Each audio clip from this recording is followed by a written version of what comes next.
When you hear people talking of demonstrations, demonstrate, when you demonstrate in a place like Kampala, people are sitting on the roadside. They are sitting on the roadside. When I pass by boys there, they have got their chairs on the roadside. Are you going to step in people's products or trample their chairs, their furniture? You are playing. Do not have such ideas in your head.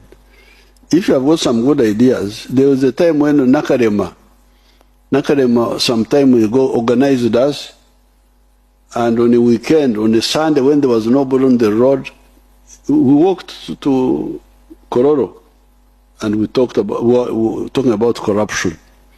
So if you want, contact Nakarema on a day when there is no Sunday, there's no traffic here in the center. At least we can go to Kororo and talk nicely about whatever we want to talk about, but do not bring. Don't be tempted to bring chaos, step on people's products on the road.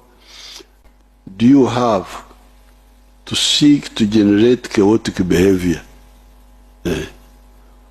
What right do you have? We are busy producing wealth.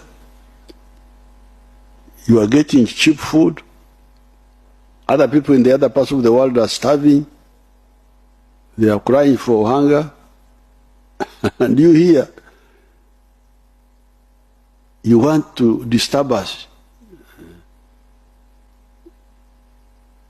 You are playing with fire because we cannot allow you to disturb us. And it is very unfair of you. You don't ask yourself, these people who are doing all this, who don't sleep, who work all the time so that I get cheap food, I get easy things, what will they say if I try to disturb them?